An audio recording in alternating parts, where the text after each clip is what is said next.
Hi అండి. Welcome back to trade with Divi. Good evening everyone.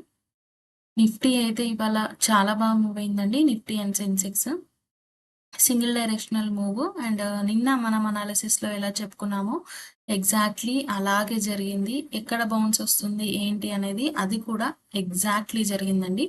ఇక buying వస్తుందని కూడా చెప్పాను. వీలైతే స్కాల్ప్ కూడా చేసుకోవచ్చు అని చెప్పాను నిన్న అనాలిసిస్లో. సో ఏదైనా ఈ సెటప్ కూడా ఎవరైనా క్యాప్చర్ చేశారా లేదా అనేది కామెంట్స్లో తెలియజేయండి. సో రేపటి నిఫ్టీ ఎలా మూవ్ అవుతుంది అనేది ఒకసారి చూసుకుందాము. అండ్ సెన్సెక్స్లో అయితే ఈ సిఏఎస్ క్యాండిల్ చాలా మంచి ప్రాఫిట్స్ ఇచ్చిందండి. ఇదంతా తీసేస్తాను.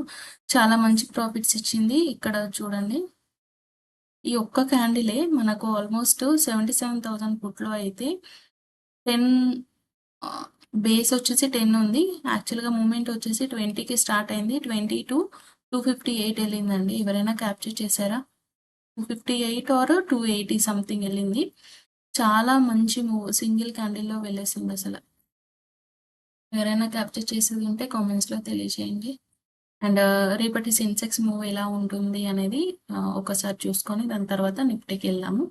ఇక్కడ మనం నిన్న అనాలిసిస్లోనే చెప్పుకున్నాం కదా, ఆల్మోస్ట్ డే టైం ఫ్రేమ్లో ఒక ట్రెండ్ లైన్ ఫామ్ అవుతుంది. అది బ్రేక్ డౌన్ అవ్వడానికి వచ్చే ఛాన్స్ ఉంటుంది అని. సో ఇక్కడ మన క్లోజింగ్ వచ్చేసి 76,933 which is near to our trend line వచ్చేసి 76,600.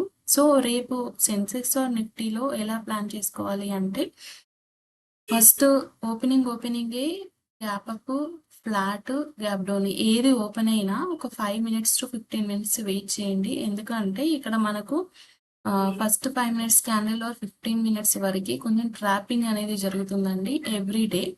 దాని తర్వాత ప్రాపర్ మూమెంట్ అనేది వస్తుంది. ఇక్కడ ఒకవేళ మనకు ఓపెనింగ్లోనే ఈ జోన్ వరకు వచ్చింది అనుకోండి, 76,600 వరకు, ఇక్కడ ఫస్ట్ అటెంప్ట్లోనైతే బయింగ్ వచ్చే ఛాన్స్ ఉంటుంది. ఎందుకు అంటే ఇది మేజర్ ట్రెండ్ లైన్ కాబట్టి. ఒకవేళ ఫస్ట్ అటెంప్ట్ కాకపోయినా మనకు ఇక్కడ దాకా వచ్చి బౌన్స్ అయిపోయింది అనుకోండి, ఈ హై వరకు వెయిట్ చేయండి, which is 76,900 today's closing, or 77,000 వరకైనా వెయిట్ చేయండి ఫర్ బయింగ్ ఆపర్చునిటీ. దీని తర్వాత ఒక రీటెస్ట్ త్రూ వెళ్ళేది ఉంటే ఈ రీటెస్ట్లో ఈ హై బ్రేక్ అయిన తర్వాత ప్లాన్ చేసుకోవడం better for up side view.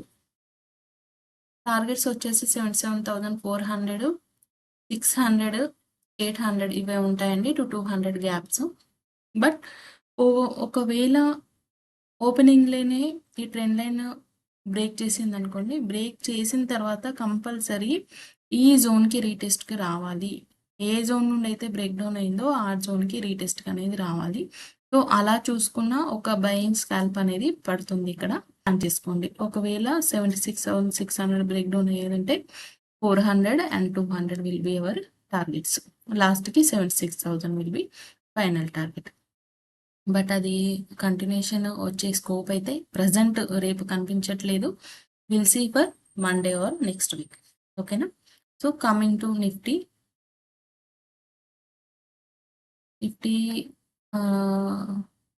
Nifty యొక్క ట్రెండ్ లైన్ వచ్చేసి మనకు 24,050 వరకు వచ్చిందండి. ఇలా ఉంది. సో ఈ జోన్లో మనకు 24,050 జోన్లో ట్రెండ్ లైన్ ఉంది. ఒకవేళ 24,000 కనుక బ్రేక్ డౌన్ అయిందనుకోండి, మనకు నెక్స్ట్ టార్గెట్ వచ్చేసి 24,000 అండ్ నెక్స్ట్ 24,930, 880 అండ్ నెక్స్ట్ 700. ఇవన్నీ టార్గెట్స్ ఉంటాయి.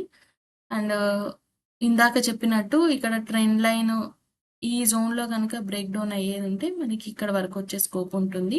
ఫస్ట్ టార్గెట్ వచ్చేసి 24,040. బట్ ఇంత ఈజీగా ఇవ్వదు మార్కెట్. ఒక ట్రాపింగ్ అనేది జరగాలి.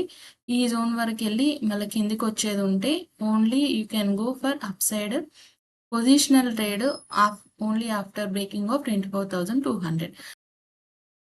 ఇదంతా జస్ట్ వ్యూ షేర్ చేస్తున్నానండి, not for by and cell signals.